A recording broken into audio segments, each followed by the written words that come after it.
What's up, guys? Got a quick video, combination of both an update on the truck and some tools that we got in.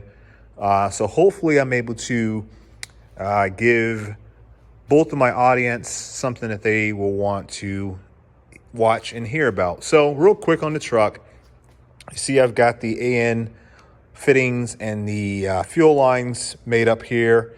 I've got the factory S10 fuel lines that run from the factory tank, ran up to the firewall. Here's the factory tank, like we talked about. Got that all tested out, proved that the fuel pump does in fact work and push fuel up to the front, up to the engine. And so I've got those lines just kind of sitting there.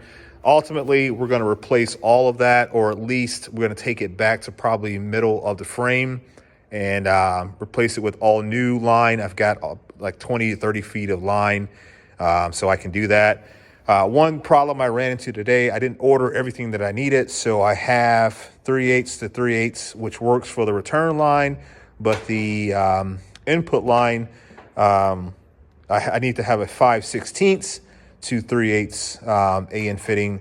I've got to order that. I'm going to order that now. I was talking to my buddy Herb over at Amateur Hour Restorations, and he reminded me that he had told me to grab that, and I did not grab that. So I need to order that tonight, and then we will have everything that we need. I'll order it off Amazon, have it here tomorrow, then we can go ahead and run this engine. If you're not aware, we did initially we did a bump, or just to see if the engine turned over freely. It in fact did. We decided once we got that all figured out, to go ahead and finish up some more of the wiring, and we were able to get the engine to run on ether. So we know that the engine in fact does run. So that issue is basically resolved, I guess, the concerns about that. On the tool side of things, that's the fuel line that I've got. Still reinforced fuel line off of Amazon, really good quality from what I can tell. But on the tool side of things, real quick, I was on an auction site on HiBid, if you guys are not aware of HiBid.com, and they had some things on there that I wanted to add to my setup. Not that I necessarily needed to have these particular tools, but they were going for a good price, and I thought, why not do it? So what we got here is a nice little grouping of Snap-on, what they call them, moon wrenches or something like that, or half moon wrenches. There's some metric in here. There's some SAE, half-inch, 7/16, 10 millimeter, 12 millimeter. What is that size there? 11, 13. This is a 14, 17. And then we have 11, 13 again, and probably an 8, 10, a 10, 12. So those are all Snap-on. Has a little bit of a wrench ring, or whatever you want to call it, or holder. So we got those. Some of these are moon, and I don't necessarily know what these particular wrenches are called, or that style. S wrenches, I guess, maybe would be what I would call them. Also got some crow's feet. These are, already have crow's feet, or crow's foot, whatever you want to call them. I've already got some of those, but they are the line version. Where are they at? I never know in this box. I don't get in it enough, I guess, but I got those there. And so now we've got a set of these. These are all Craftsman USA. So I don't know who made these for Craftsman back in the day. Maybe they made them themselves. But I think the sizings are all SAE from what I can tell. Looks like maybe 5/8 to 11/16 or something like that. I'm not sure. So I got that set, and then I've got the smaller ones here, which are metric, and the metric ones go from looks like 11 or 10 millimeter all the way up to a 19 millimeter. So that's a nice little setup, a nice little group of wrenches that I could use. I have a set in my travel box, which are SAE of that type, not any metric. So it's nice to have those. I'll probably end up throwing those in. What is that? Oh, razor.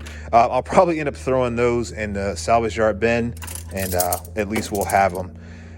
These here will stay. They'll live in my primary box here. I got to figure out where I'm going to put them because I don't have very much room for tools anymore. I pretty much ran out of all the space that I had available, which I guess in the world of a guy, that's a good thing. So no bitching from me on that. Also got these spinners. My wife thought these were pretty cool, which was, I thought that was pretty funny. She thought these were handy. So we got a 1/4 inch. This is an SK.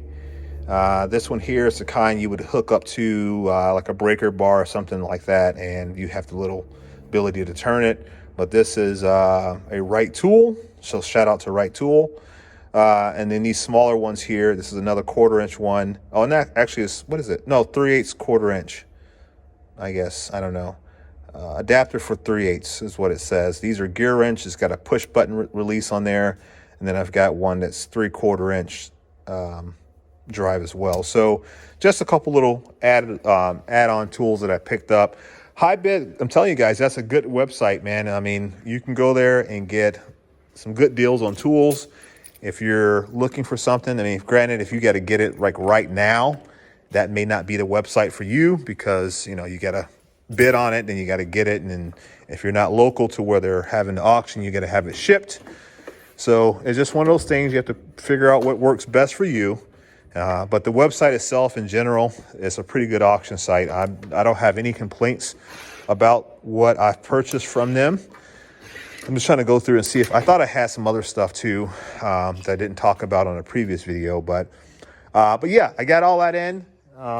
Very happy with what I won on that auction site. So yeah, check out highbit.com. I think it's a good website for anyone who's looking to add tools to their arsenal. So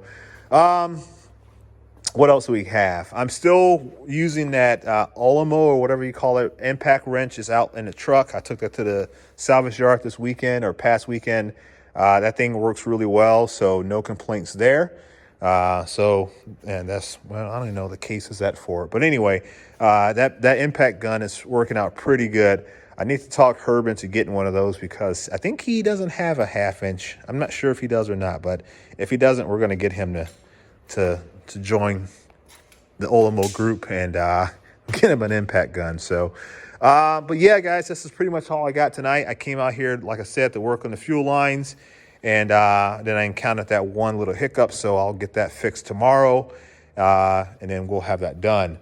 On the interior side of the truck, I got the seat setting back in there again. I was trying to do a mock-up to kind of get a feel for how the steering wheel was going to be positioned and where I felt most comfortable for it. It is a tight fit. These trucks, you know, people were much smaller back in the 50s. And so I don't think there were very many people that were 6 foot and above. So the calves were a little bit tight back then. So if you look at the position, you may think like, how's he going to get in and out? But I can get in and out fairly easy. So you can see there, I got room. I was doing my pedal placement, so I know where I want to have my gas pedal. Oh, that's something else that came into the mail as well while I was out for work. I got my throttle cable in. I got my pedal sitting down there on the floorboard, so I can go ahead and get that mocked up. And that should be ready to run that cable line to the engine. Not like I have to have that for what I'm trying to do with getting the engine started, but I felt like, why not go ahead and grab that component and be done and over with it. So, but yeah, I like the position of the steering wheel. It works really well. For my 6 foot frame, I've got more than enough room, more than enough clearance here between the dash and the top of the steering wheel. I can successfully navigate this turning and no issues there. So I like that. Trying to find a center cap. These steering wheels had like a GMC or Apache, whatever you have. It has a metal steering cap. I think I got a line on one from my Facebook Apache group and GMC group. So I got to reach back out to the guy on that. And then if I can get that ordered, depending on what he wants for it, I can have that done as well. So been cleaning up the dash, getting some of the scale and dirt and all that kind of stuff off. I'm still thinking about what I'm going to do about gauges, but that's further down the road. I don't necessarily need to have that right now. More or less the mechanical components is what I'm focusing on at the moment.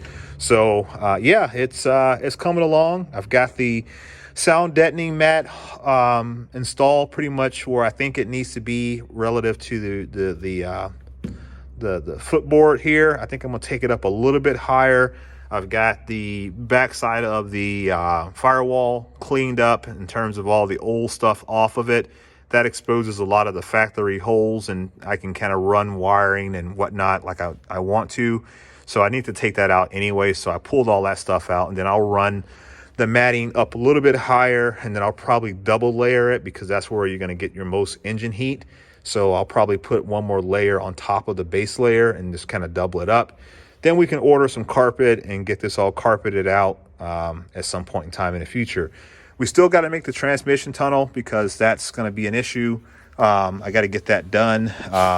I got the shifter figured out in terms of the height. I wanted it to about here so that I can successfully navigate. Now, this is an automatic trans, so we're not going to be shifting gears, but I just want to make sure that I can go from park to drive and not hit the seat or not hit the dashboard. So the low cart kit is good for that because it's already made it and it's using the factory mounting locations off the 4060 trans. So that should not be a problem as well.